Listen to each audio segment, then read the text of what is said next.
Welcome to the 8th episode of It Wasn't Me, a true crime podcast where we talk about murders that intrigue us. I am Cindy.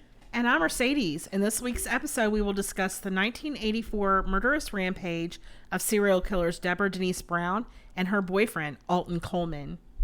Thank you for listening to last week's episode where we discussed the beating and murder of 24-year-old pro surfer Emery Kawanui Jr. of La Jolla, California. Our podcast is not recommended for children. Fair warning, this is an extremely horrifying and graphic, and we will use offensive language, most definitely. So if you have kids, put them away for a while and join us for a murder. Anyway, for more information and links to our Facebook, Instagram, and Twitter pages, visit our website at itwasn'tmetruecrime.com. Subscribe to our podcast on your favorite platform, and please give us a 5-star rating. While you're there, leave a comment telling us which murder intrigues you. And if you like our show, please consider supporting us through patreon.com/itwasn'tmepod. We appreciate our Patreon supporters so much.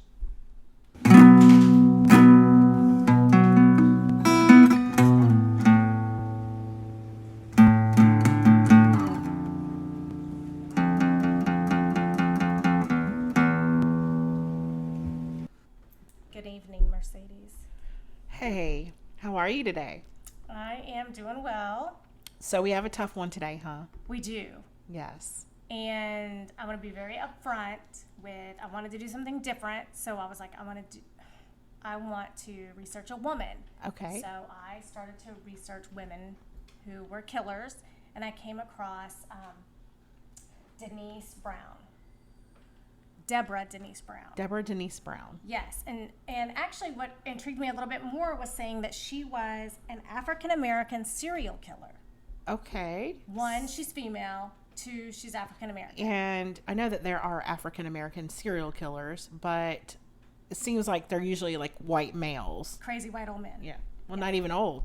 No, just crazy white men. Yeah. Yeah. I know there are other. Stereotype. Right. Yes. Yeah. So as I was researching her, I did not know how awful these I've never crimes heard were. of her or her boyfriend. I hadn't either. And I am sure there are other podcasts out there about them because they are some sick fucking puppies. Okay. And here's the thing is this kind of gets into a whole bunch.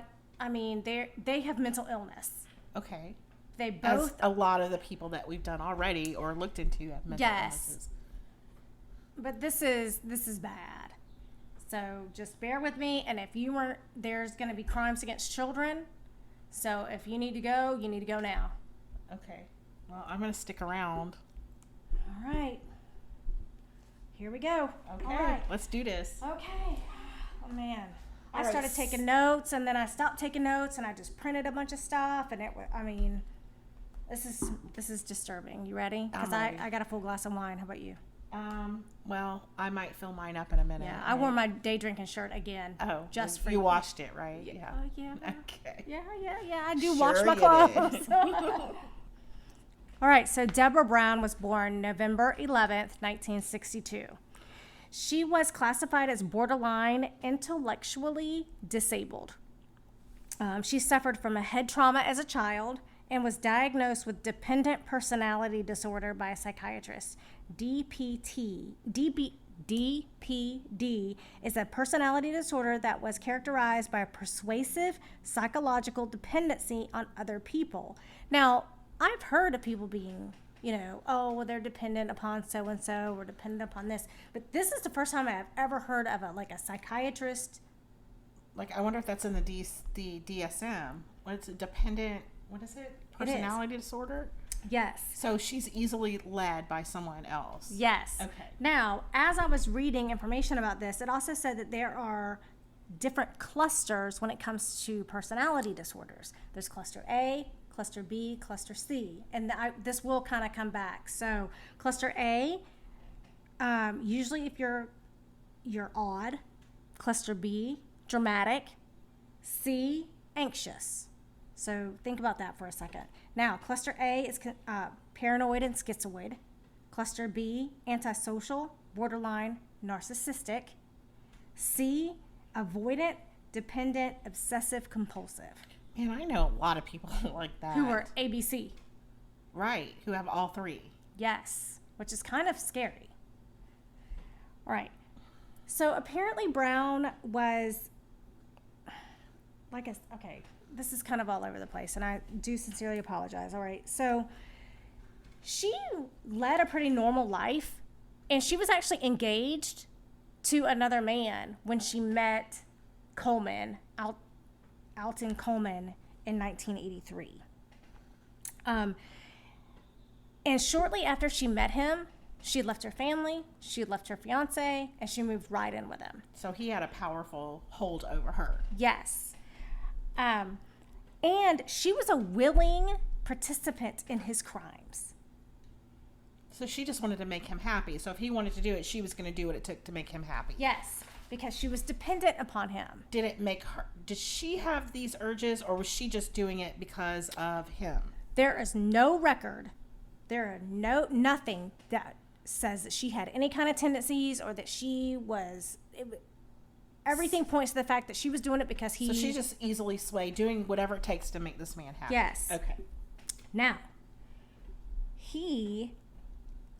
okay, so she was a willing participant in his assault and murders and kidnapping and all the violent things that he did, but she had absolutely no history of violence. She had no criminal record whatsoever prior to their relationship.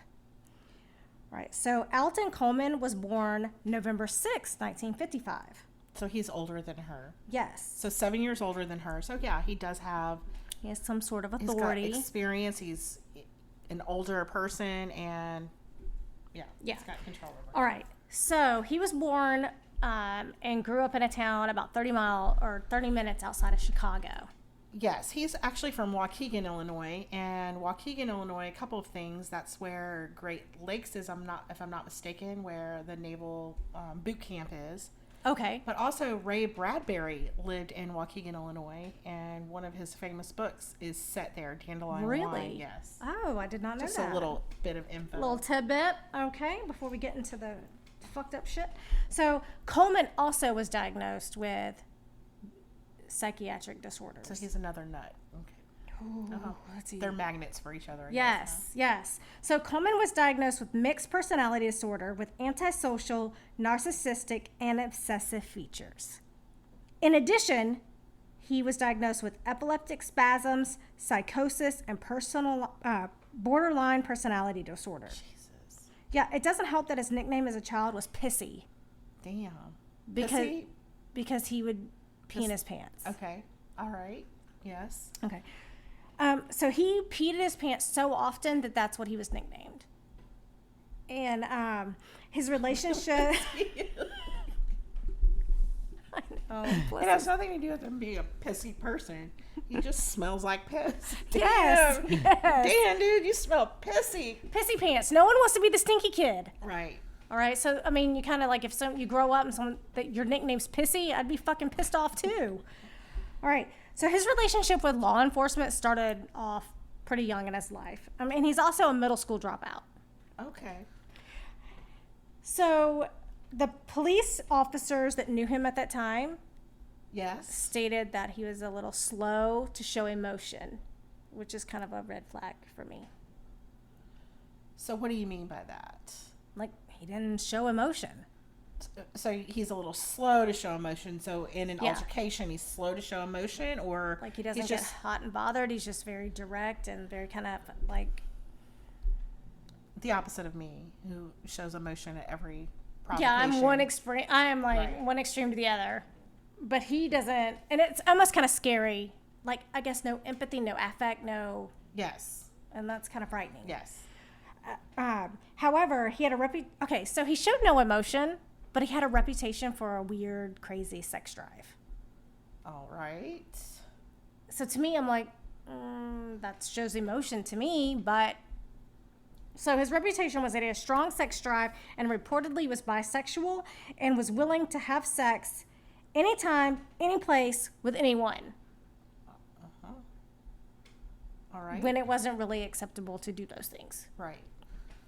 Which probably also was another reason it could have, like, I mean, if he was having these urges and he was bisexual or gay And he was having to hinder that because if he's born in the 50s, that wasn't socially acceptable at that time.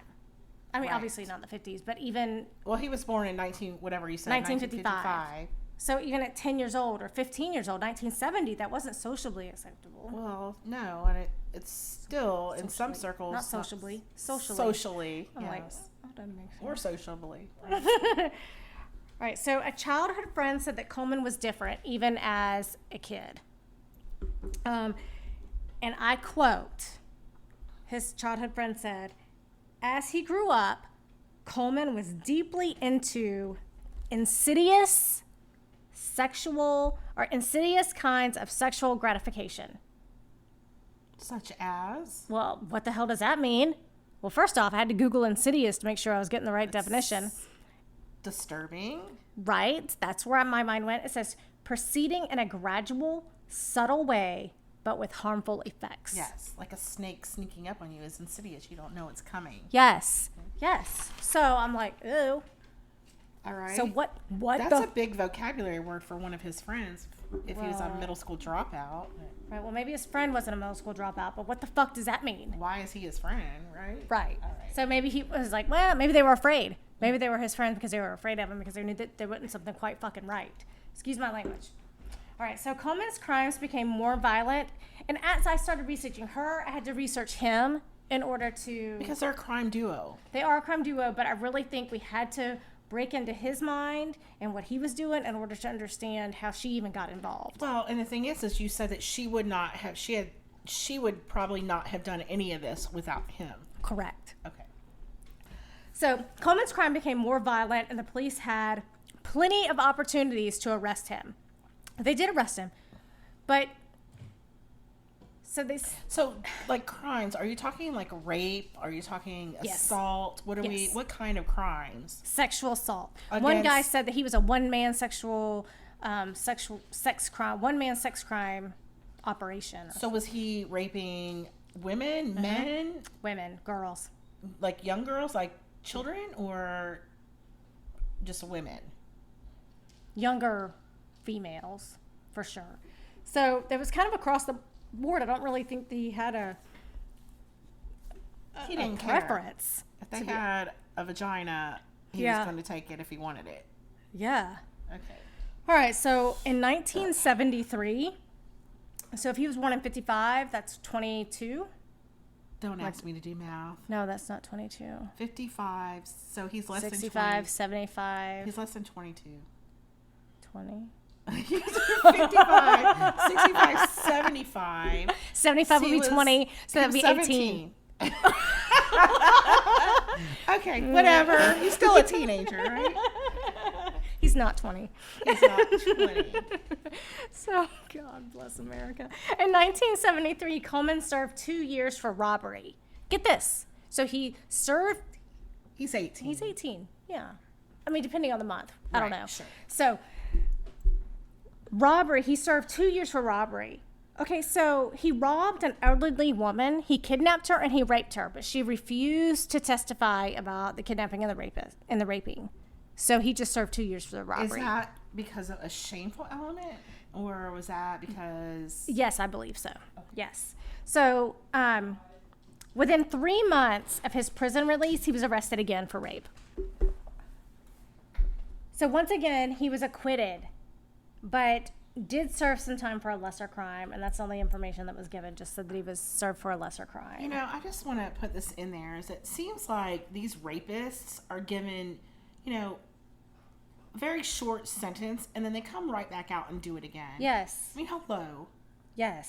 When can that end, please? Right? Because, you know, you got people serving, 90-year prison sentences for selling a couple of pounds of marijuana, but yet you have someone who's raped someone multiple times, or different people multiple times, and they're... Priorities, people. Yeah. So, I mean, maybe those people need to be smoking the wacky tobacco. Not that we're condoning anything illegal. No. All right. So, here's the deal. The crime spree begins in 1984. All right. So, I'm just going to start here, and we might have to backtrack a little because I'm telling you, man, these people are so sick. For instance, Now, Alton's mom was okay.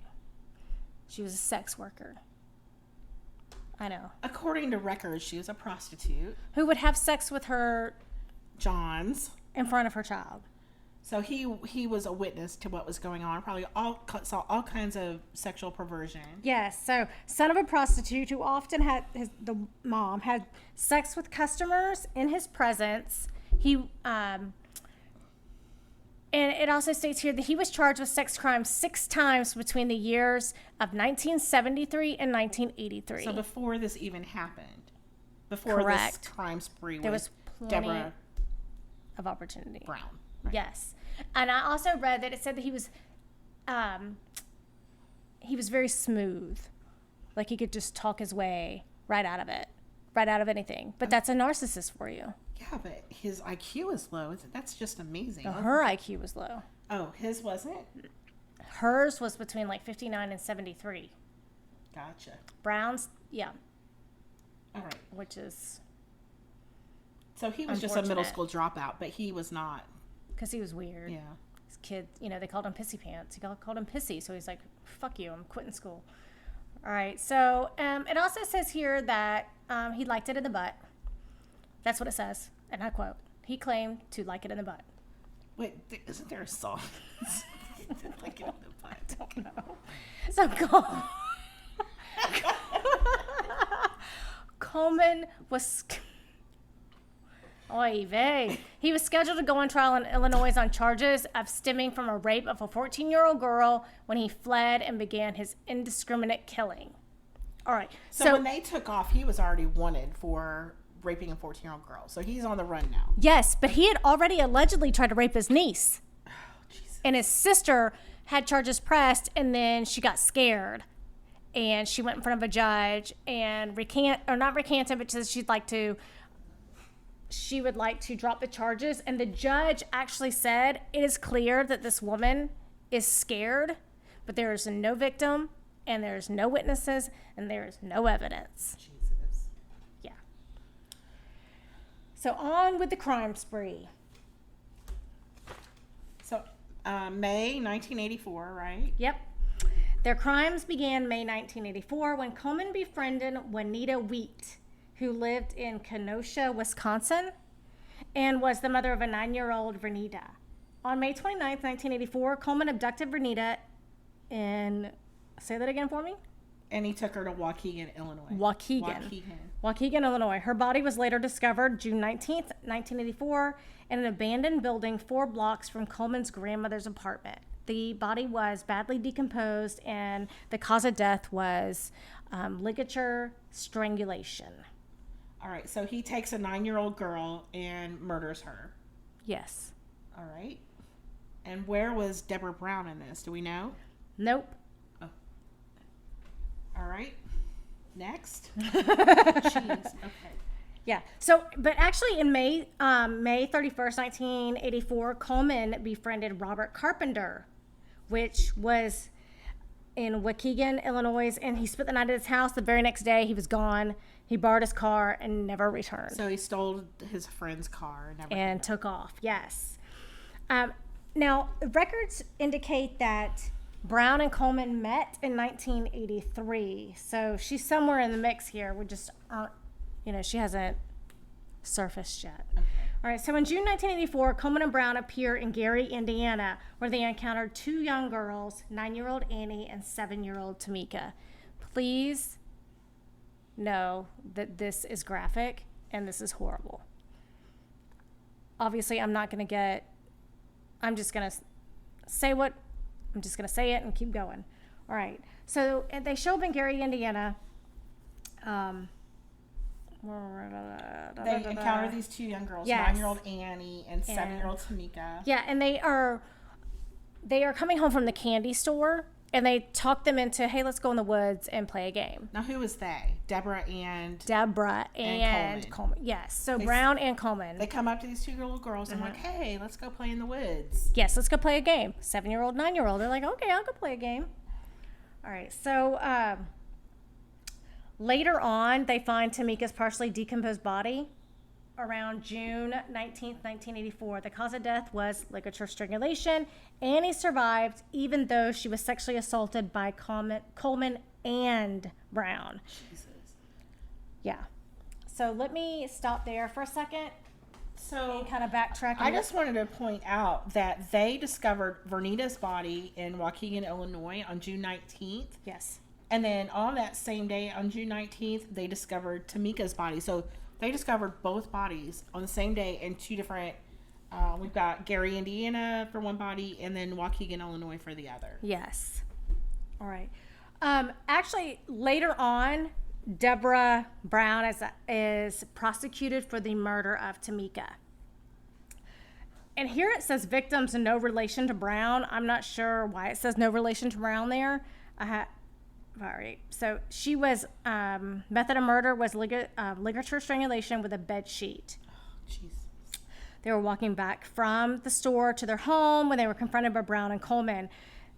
They went in the woods to play a game. Once they were there, they removed Tamika's shirt and tore it into small strips so they used it to bind and gag the children. When Tamika began to cry, Brown held her nose and mouth and Coleman stomped on her chest. Oh my God. Poor babies.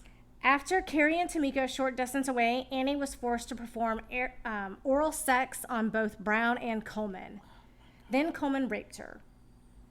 Brown and Coleman then choked her until she was unconscious. However, I don't know if they left her for dead thinking that they had killed her, but she woke up later and they were both gone. Oh my Lord. Tamika was found dead in the bushes nearby, strangled with an elastic strip of bed sheet. That same fabric was found in an apartment that Coleman and Brown shared together later. Annie received cuts so deep that her intestines were protruding into her vagina. Oh my Lord. I mean, what were they cutting her with? I don't know. I don't know if they beat her so badly that she was torn. Oh my God. The acts proved to be a part of a Midwestern crime spree by Coleman and Brown that included up to 8 murders, 7 rapes, 3 kidnappings, and 14 armed robberies. Oh Lord. So let's go back to May. So we covered May 1984. We covered June. June is when Tamika's body was found in Gary, Indiana. Now, just a few days later, on July 11th, so not even a month later, Williams badly Okay. So the No, day. no. I skipped something here. The day Tamika's body was found, Coleman befriended Donna Williams, 25, of Gary, Indiana. On July 11th, Williams' badly decomposed body, was discovered in Detroit.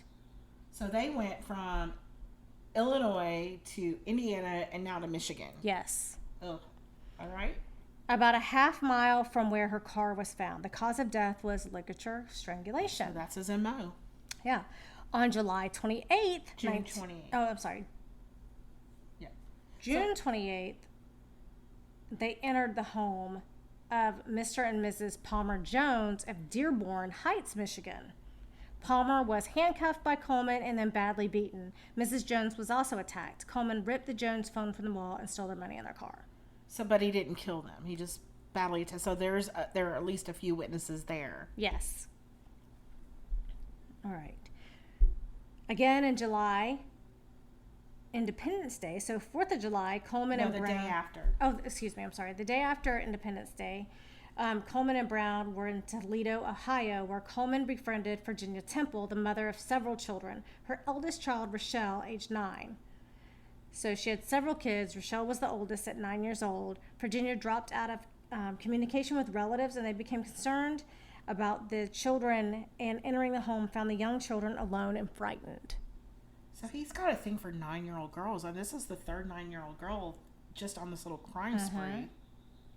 Yep. Virginia and Rochelle's bodies were discovered in a crawl space. A bracelet was missing from the home and later found in Cincinnati under the body of Tony Story.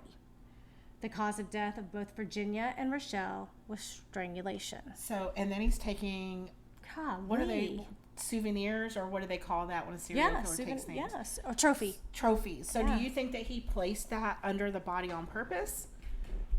I don't know. It's Now highly let's just keep possible. that in mind. Yeah. Okay. I mean, it is highly possible. All right. I mean, they were busy.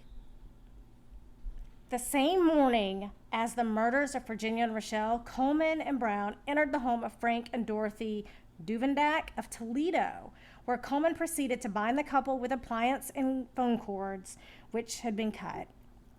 Coleman and Brown took money in the Duvendak's car. One of Mrs. Duvendak's watches was stolen and later found under another victim. So it's an Yes, MO. it is an MO. Yes. But I wonder, did they know this?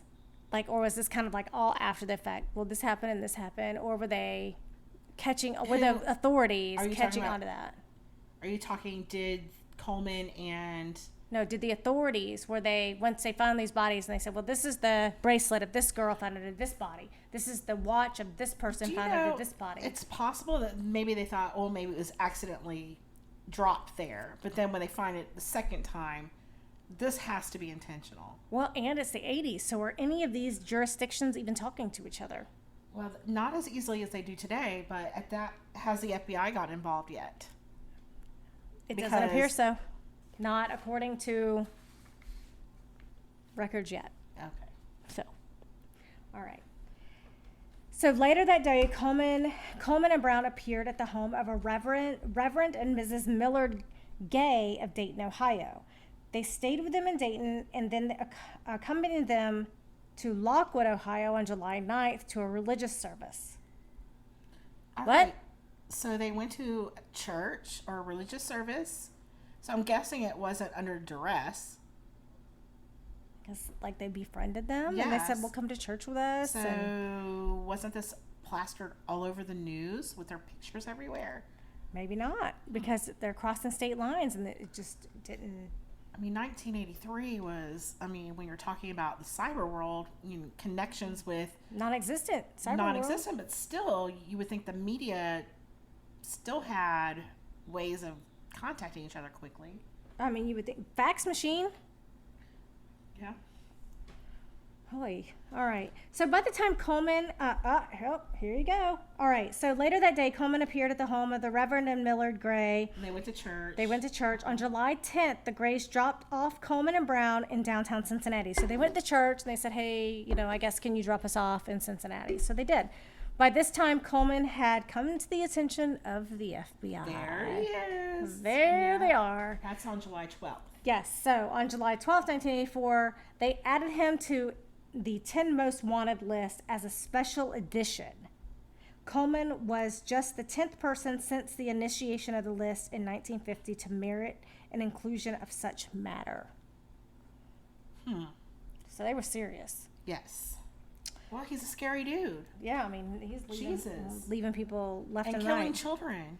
Yeah, and that's probably crossing state lines and killing children Yes. probably expedited their. Well, as it should. Yes, most definitely. Motherfucker should have been killed beforehand anyway.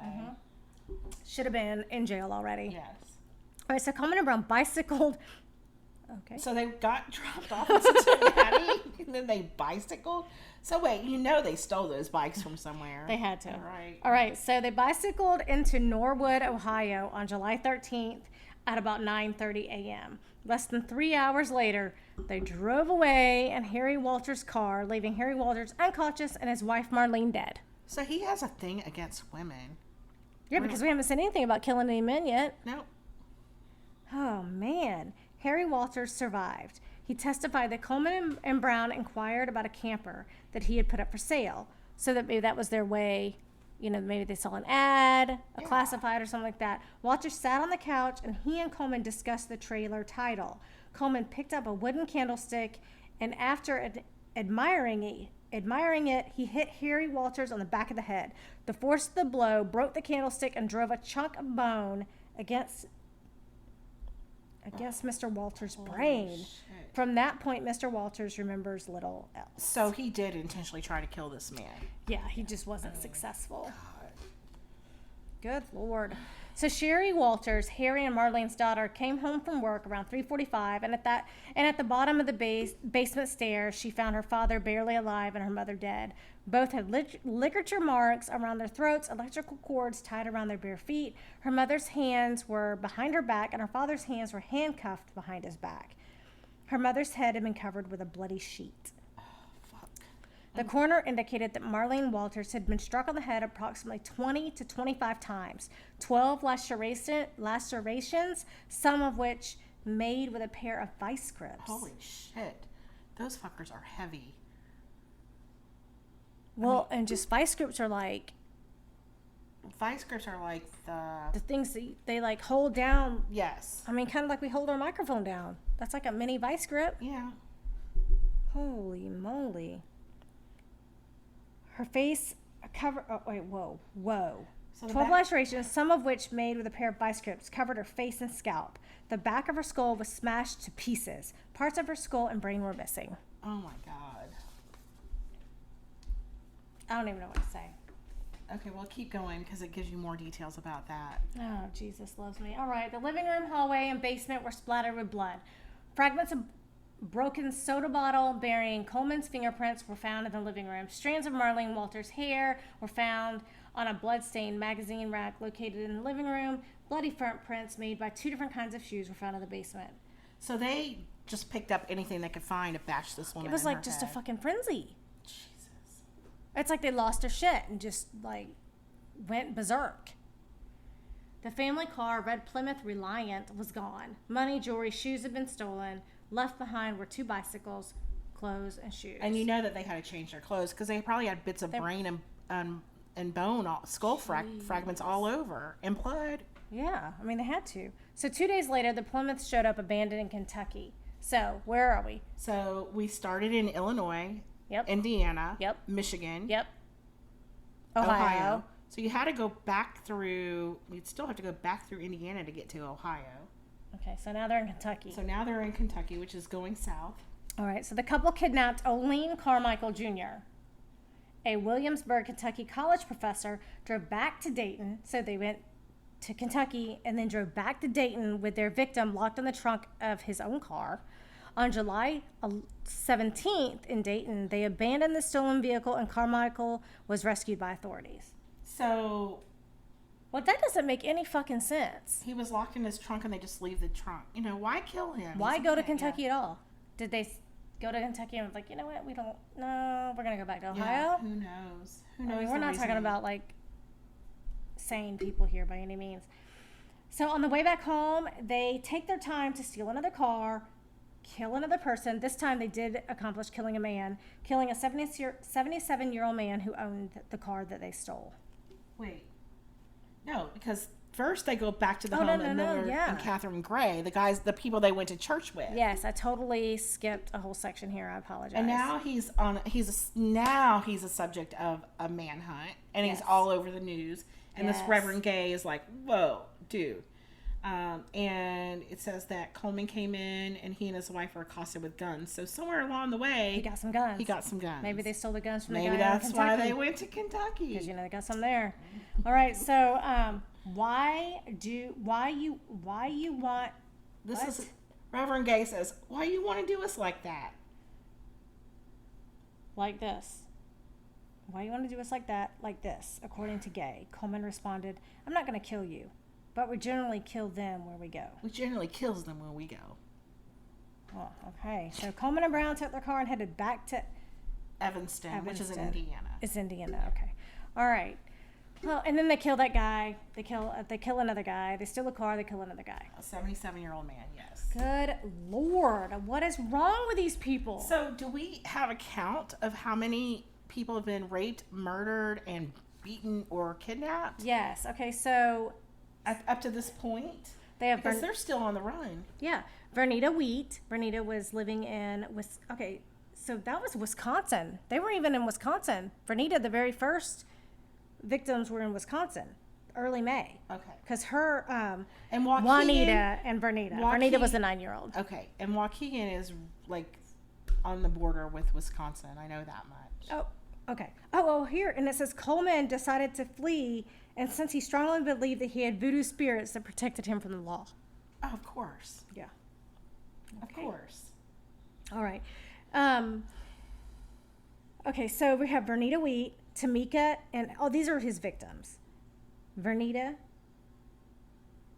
Tamika, Annie, Donna Williams, Virginia and Rachel Temple, Tony Story, Harry and Marlene Walters, Oline Carmichael Jr. Right, so on July 17th, 1984, Alton Coleman became the 388th fugitive listed on the FBI, by the FBI on the 10 most wanted list. And just 3 days later, on the 20th, in Evanston, Illinois, someone from on Coleman's old neighborhood pulled up to a red light. As he waited for the light to change, Coleman and Brown crossed the street in front of his car. He only knew Coleman casually, but did recognize him. As Coleman and Brown continued walking, the witness drove north to a gas station where he notified police. Yes, so he called the police as soon as he realized it. Yes, he was like, dude all over the news station. Yeah, I was like, holy shit. I mean, I think about that. I'm like, how many times do we walk down the street or pass somebody in the mall or a store? I see people riding bikes and stuff walking around here, and I'm going, that dude is probably wanted for murder somewhere. I mean, you never know. You don't. And I mean, it's not like we used to watch, America's Most Wanted and, yeah, what was that other one, the real creepy one that always... I don't know. There's America's Most Wanted, and then there's the other guy, and I can't think of his name right now. All right, so the information was dispatched, and the description of the two were broadcast. Officers pulled into the area, and a detective saw Coleman and Brown sitting on portable benches in an empty Mason Park. So I guess they were just sitting in a park, hanging out. Yeah, chilling, making plans. Yep. Making plans for their future. They were wearing different T-shirts. So maybe I guess the they guy changed called. clothes. Yeah, they must have changed clothes somewhere along the way. Yes. Because their clothing was different than what had been described. Right. The detectives informed the other units just as two sergeants were driving by the park. As they heard the broadcast, they turned and saw the two. As Coleman was approached, the officer observed Brown walking away from Coleman towards the rear of the park. So I guess they were like, "You better get out of here. We better split up." Are they going to be able to catch both of them? So they saw the cops and knew. Yes. All right. So the detectives joined two sergeants, and Coleman was approached for questioning. As Coleman was being interviewed, the other officers stopped Brown as she tried to exit the park. So they had it well covered. These two weren't getting away. She was searched, and a gun was found in her purse. Coleman had no identification and denied that he was Alton Coleman. Both Coleman and Brown were taken into custody without incident, transported to the Evanston Police Department, where they were identified by fingerprints. So now, what is that fingerprint thing? Is that NASCAP, or what is that called? Oh my God, it's ICAP?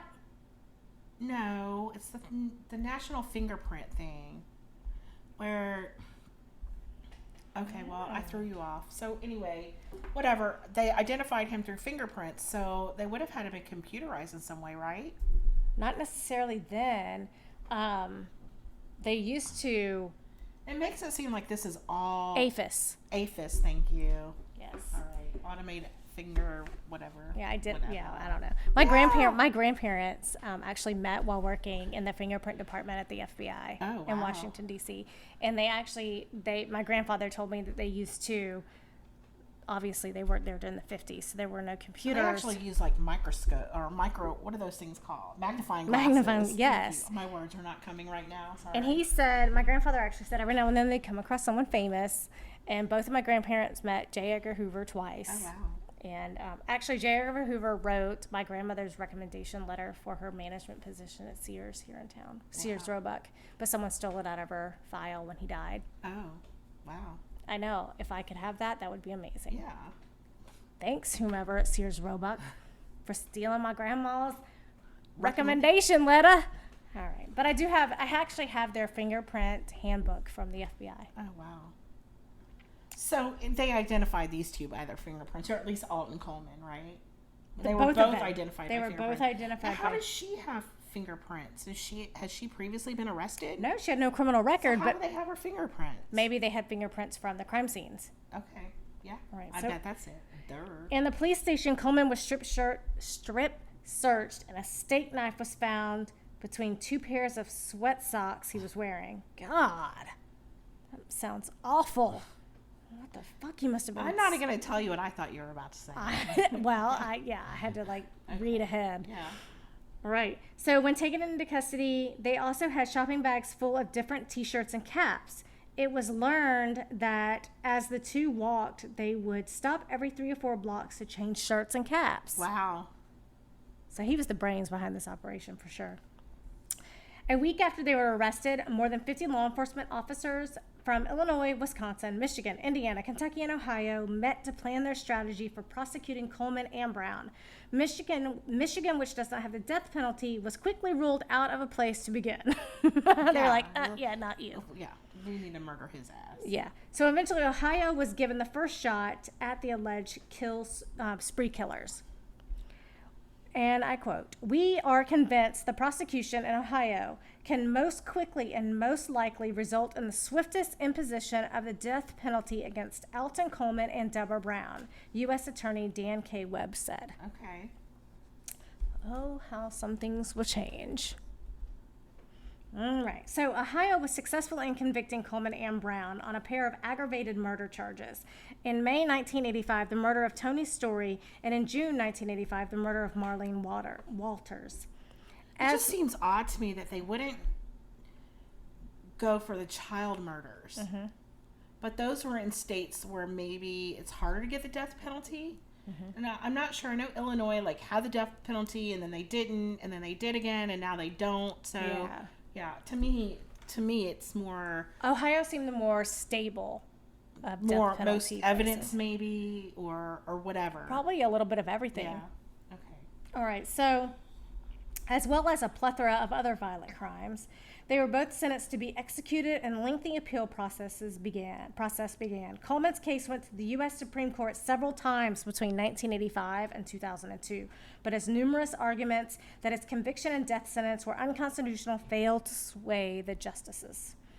By April 2002, time had run out for Coleman. His last-ditch effort to avoid lethal injection was unsuccessful, and on April 25, 2002, Ohio Supreme Court rejected a claim by Coleman's attorneys that the state's plan to accommodate the larger number of victims and survivors who wanted to view executions would turn it into a spectator sport. There were so many victims and survivors who were allowed to witness the execution that the prison officials had been forced to set up a closed-circuit viewing outside the death house. It's like one of those old-timey death executions, when everybody from the town would come and bring their packed lunch and sit outside. He lived for what? From 1985 to 2002, and here we are having me do math again. I'm going to say that's about 17 years. Mm-hmm. He got to live. He got to live 3 times as long as some of those other girls. And that's bullshit. Yeah. So, ew. Oh, his last meal sucked. A filet mignon? Well done. Oh, God. God, what the... And he smothered it with onions? Okay, really? Wow. The dude does not know how to Okay, well, he must have had a bellyache. So, his final meal, Coleman ordered a well-done filet mignon smothered with onions, fried chicken breast, a salad with French dressing, sweet potato pie topped with whipped cream, French fries, collard greens, onion rings, cornbread, broccoli with melted cheese, and biscuits and gravy. He washed it all down with a cherry Coke. Oh, wow. God, I'm thirsty just thinking about it. That's like a... Golly. Now, what happened to her? Oh, I'm going to get there. Oh. So on July... He did all his murders in July. Why not die in July? On April 26, 2002, reciting, "The Lord is my shepherd." Lord is my shepherd, I shall not want. Alton Coleman died by lethal injection in the death chamber at the state prison in Lucasville, Ohio. The death chamber, is that in the electric death chair? Chamber. What is nope, that? Lethal injection. Duh, you just said that, sorry. In the death chamber. His ass should have been fried, as far as I'm concerned. Well, wow. That's Old Sparky. That's Florida, right? That's Florida for you. Yeah. So here's some and I'm going to get to Deborah, but let me just give you a little bit more information here. Oh. Okay. So having dropped out of middle school, became known to the local police for committing petty crimes involving property damage and setting fires. But with every passing year, his crimes grew more petty and from petty to more serious charges of sex and rape. He was also known for having an insatiable and dark sex drive, which he sought to satisfy with both women, men, and children. By the age of 19, he had been charged 6 times for rape, including that of his niece, which I mentioned, who later dropped the charges. Remarkably, he would convince jurors that the police had arrested the wrong man or intimidated his accusers in dropping the charges. Wow. So he had the skill. He had a silver tongue. All these people could be alive. Oh, and here it says he was charged with the rape and murder of a 14-year-old girl who was the daughter of a friend. Okay, like I said, he's dead. Let's go back. So what happened to Deborah? All right. So Deborah's story is a little bit intricate, we'll say. Okay. Because it's not like you did this, you did that, you die. That's not how her life story is going to go. So let's back up a few steps and say with Coleman and Brown in custody, yes, we know we've already covered his death, but let's go back a little bit so we can detail how her life proceeds. So with Coleman and Brown in custody, the problem fell on the state and federal officials to untangle the slew of accusations against the couple and to decide which cases to prosecute. We already determined that Ohio was the best place to prosecute them because they were going to give them the death penalty. Okay. Okay, but that wasn't the only place that they were charged or even... No, because we had talked about the poor children who have been raped Yes. and murdered. Mm-hmm. It was clear from the outset that the most punitive states would be the first ones to get a shot at them. All right, so this meant that capital cases committed in Michigan and Wisconsin, which have no death penalty, would be tried last. Right. So they put them in order. Worst to, who's going to kill their asses to who's not going to. Didn't they kill some children in Indiana? Deborah Brown wrote a note to a judge when she did go to trial that said, "I killed the bitch and I don't give a damn. I had fun out of it." Oh my God. Right. While Brown wrote this note to the judge, her attorney spoke on her behalf because she was clearly raised in a home where there might have been some abuse, some drug abuse, some mental defect as well. Well, she also had that, dependent personality disorder. Yes, she did. And she was under the control of Coleman. I know that her attorney tried to argue that she had no free will. Correct, saying that she was a slave to his will because she did have, like you said, the dependent disorder. She was like it was more like she was his slave. She was his... That's what the attorney's trying to argue. Yes. And it also states that she was raised in a household where her father was mentally disabled as well. She was deemed to have a very below average IQ. 59 to 74, I believe it was in that range. Yes. Coleman had a violent temper when he was upset. He was very uncontrollable. He was kind of off his rocker.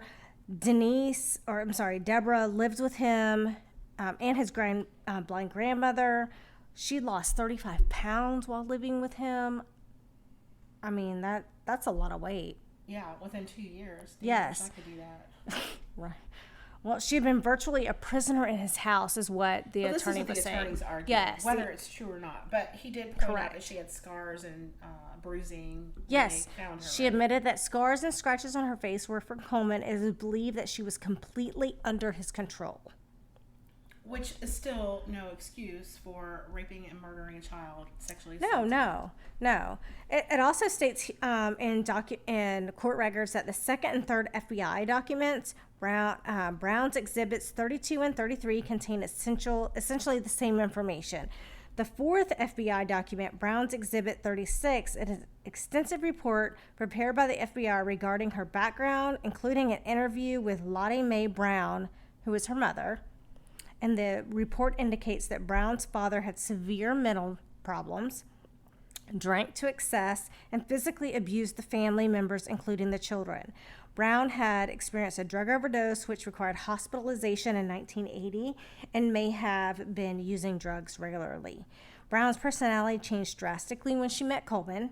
Because remember, at the beginning of the story, she was engaged to someone else. She had no violent tendencies. She had no criminal record. when Brown moved in with Coleman and would not talk to her family and would look to Coleman to answer for her.